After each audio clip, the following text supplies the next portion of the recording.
Hey YouTube, welcome back. Thanks for stopping in and checking out the channel again. I know it's been a little while since I put out an update, but back out in the garage here again tonight. Our current situation here, as most of you guys knew, don't mind the mess. The garage is a little unorganized. We need to get the top end rebuilt on my 450, but we're still waiting on a piston to show up, so I didn't want to tear that apart yet. And it's not going to be here before our first race, so I got a buddy that's letting me borrow his bike. So that's why the axle's out. We pulled my axle out and we're going to put it in his bike, and we might even take my front shocks and put on there. But I also figured, since I'm not taking my bike, that I would steal the sway bar off of it and try and put it on my daughter's DRR. So that's the plan for tonight. We'll see how that goes. I don't know if the mounts will work right or not, or if I might have to make some sort of mount, but we'll figure that out. The plan is to bolt it to the upper control arm, use the tall mounts, come up over the bumper and bracket and stuff right here at the back of the fenders. So it should run like right in this area. And I don't know if you can see better on this side, but there's a little more room over here. But essentially right here off of the upper control arm bolt right there, and then up over the bumper. That's kind of my plan. And it should come forward and run somewhere right along the edge of the plastics. So I may loosen the plastics up here and probably just pull these two bolts and lift it up a little bit. That way I got a little more room to get it in there. But that's where we're at. So let's see how this goes. Alright guys, here we go. What I ended up doing was I pulled these two fender bolts out so that the plastics give me a little bit more room. And then of course I loosened up this upper control arm bolt. One of the other issues I ran into though was pulling this upper control arm bolt. You don't have room between the radiator and that bolt. So I ended up having to pull the lower bumper bolts out so that I could actually pivot the bumper up and get the radiator up out of its mounting holes to get me a little further forward so that I can get that bolt out.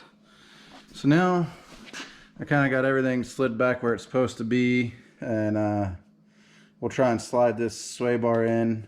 The other thing I did too already was I loosened up these brackets and I slid those out. So just pretty much got to try and slide the sway bar up under there and then see how it's going to mount, see what we might have to move.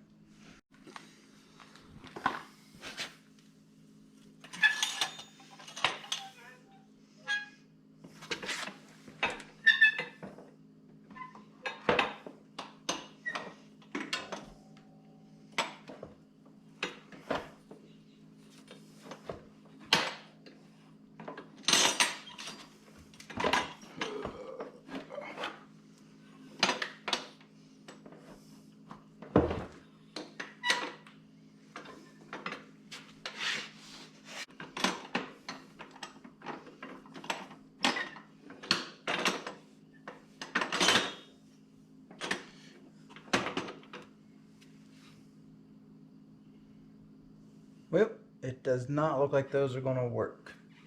These brackets are just a little bit too short. So I might have to make something a little taller. Alright guys, we're back out here again another night. Unfortunately, I got out here and started working and got carried away. I just had to get stuff done, so I hurried up and got it done. And I forgot to videotape any of it. But I can show you what I ended up doing here. Like I said, on last night, actually let's go to the other side, you can see better. Basically all I ended up doing was building basically like a 1-inch flat bar riser just to get the sway bar up where it needed to be. So like I said, once I got that up, got that in there, one of the other things you guys want to make sure you do is I try and center it up. So like on this bike here, it was easiest just to kind of find a spot from the frame. So I went right here above the shock tower and measured out here to the link and tried to get both of those exactly the same. That way the sway bar was centered. And like I said, as you can see, you know, it's almost perfect right there with the edge of the plastics. So, I mean, a lot of times I'll take and also put a mark on the center of the sway bar and then try and center that up in the bike. But this one with the fenders on there, you couldn't see it very good. But like I said, once we got that in there, got that bolted up, had to put the links on the upper control arms. And one other thing you want to watch for too is make sure that, you know, you got plenty of room between your shock reservoir and your link at full travel and full compression, because you don't want that link to come down and hit the shock reservoir. So here you go. It's a little better, but you want to make sure that you got plenty of clearance on that. So like I said, I ran that sway bar link through there. One of the things I don't like is down here at this coolant hose. That coolant hose, as you can see, is kind of pushed right up against that bracket. So what I'll do is I'll grab another piece of old heater hose that I got laying around at the shop, and I'll slide it over that just to kind of protect that. And then there was also no good way to route my radiator fill cap, which it's not that big of a deal. What I may end up actually doing is just kind of zip tying it right here to the sway bar. That way it just don't move around very much. But as you can see, you really can't get it around here and back up to this tab over here where it needs to go.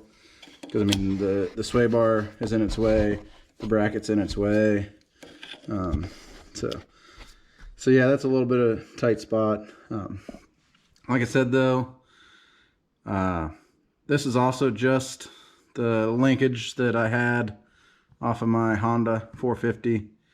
If you actually got the sway bar from Rath, you can get these little bars that are like 1.5 inches, and basically they mount right here to this upper shock bolt, and then would essentially bring your sway bar up and out in here. So it'd be probably just a little bit taller and probably about the same spot. So being a little bit taller up in this area might give you a little bit more room for this radiator fill cap here and stuff. But like I said, I managed to make it work, so it's on there.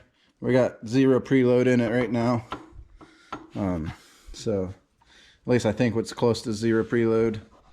I'll end up taking it down to a buddy's house here probably in the next week probably, and we'll put it on a set of scales and we'll try and get it zeroed in from there. So as far as this thing goes, the only thing I really have left to do is I need to change tires, put the flat track tires back on. But I was waiting to do that because I want to change the torque spring in here. So that'll be the next project I do, changing the torque spring and the CVT. And like I said, I want to change that spring, take it out for a ride, see if it runs a little better or not. And then once we get that done, we'll put the flat track tires on it and then take it to the scale. So, all right. Thanks again, guys, for watching. And sorry I didn't get to video tonight's work, but at least you got to see the end project. So we'll catch you guys in the next one. Thanks.